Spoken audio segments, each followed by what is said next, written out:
মোহাম্মদ ইউনূসের সরকার বিস্ফোরক অভিযোগ নিহত ছাত্রনেতার ভাই ওমর হাদির। তার দাবি বাংলাদেশের ভোট বানচাল করতেই হাদিকে হত্যা করিয়েছে ইউনূস প্রশাসন।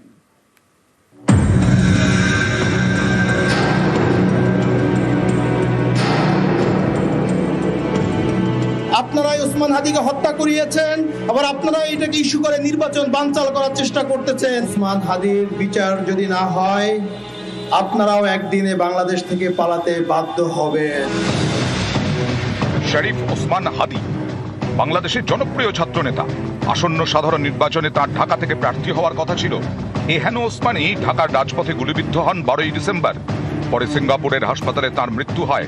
এই খবর বাংলাদেশে পৌঁছতেই ক্ষোভের আগুন জ্বলে ওঠে, যে আগুনে পুড়তে হয় বাংলাদেশের সবথেকে জনপ্রিয় দুই সংবাদপত্র প্রথম আলো এবং ডেইলি স্টারকে। ওসমান হাদির হত্যার জন্য এবার সেদেশের অন্তর্বর্তীকালীন সরকারের প্রধান উপদেষ্টা মোহাম্মদ ইউনূসের দিকে আঙুল তুললেন ওসমান হাদির ভাই ওমর।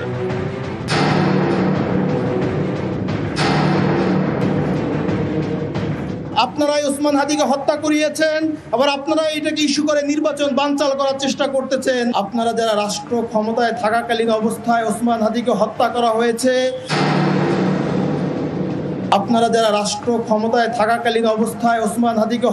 হয়েছে, এই হত্যার দায় আপনারা এড়াতে পারবেন না।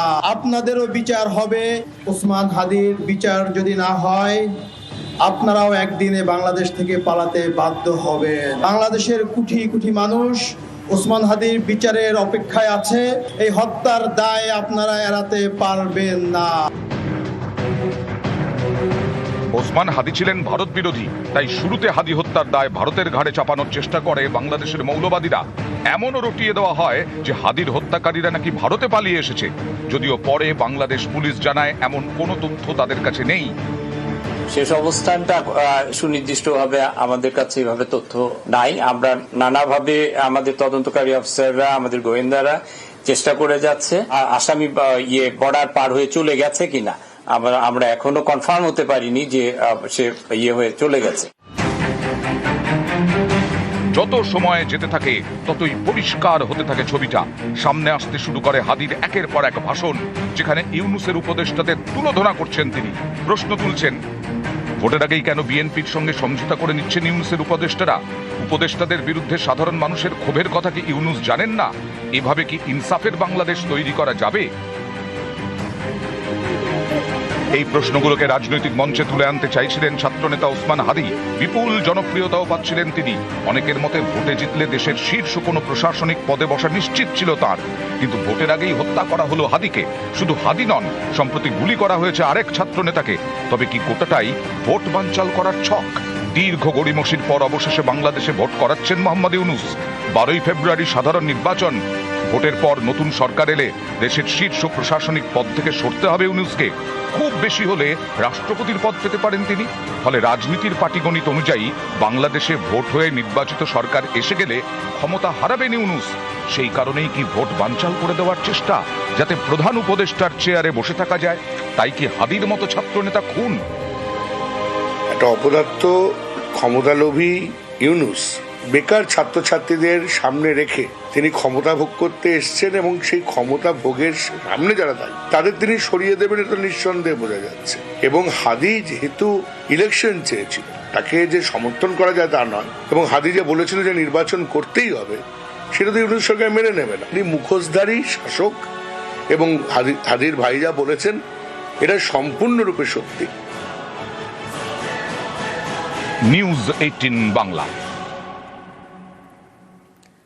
এবার ইউনূসের কাঁটা তারেক। 17 বছর পর ফিরছেন তারেক রহমান। কাল বাংলাদেশ ফিরছেন বিএনপি নেতা তারেক। খালেদা জিয়ার ছেলে তারেক রহমান। তারেক ঘরে ফেরার খবরে পদ্মাপাড়ে উচ্ছ্বাস।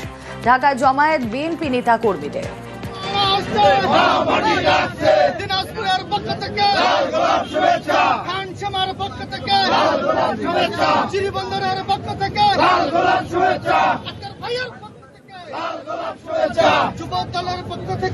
আর এই নিয়ে আমরা কথা বলেছিলাম আন্তর্জাতিক সম্পর্ক বিশেষজ্ঞ ইমন কল্যাণ লাহিড়ীর সঙ্গে। কি বলেছেন তিনি শুনবো। বিএনপি তো ভারতের সঙ্গে তার সরকার চালিয়েছে, সম্পর্ক ছিল।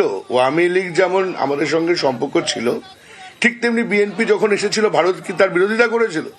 বিএনপি তো দীর্ঘদিন ভারতবর্ষের সঙ্গে তারা সম্পর্কে ছিল এবং বায়োলেটারাল এগ্রিমেন্ট ছিল, তখন তো অন্য কোনো সমস্যা সাময়িকভাবে দেখা দিলেও সেখানে তো তেমন কোনো সমস্যা হয়নি যে দুই দেশের সম্পর্ক তলানিতে এসে ঠেকেছে। তারেক রহমান যখন আসছেন, এটা তো বড় থ্রেট, কারণ বিএনপি জিতে যাবে এই মুহূর্তে ইলেকশন হলে। যদি আওয়ামী লীগের বহু সমর্থক সেখানে আছে, তাদের তো জোর করে মুখ খুলতে দেওয়া হচ্ছে না, কিন্তু একই সঙ্গে বিএনপি যদি আসে, বিএনপি জিতবে। সেটা তো এই যে প্রধান ওখানে বসে আছে ইউনূস, তিনি তো চাইবেন না, তিনি চাইবেন কোনোভাবে ক্ষমতা দখল করে থাকা।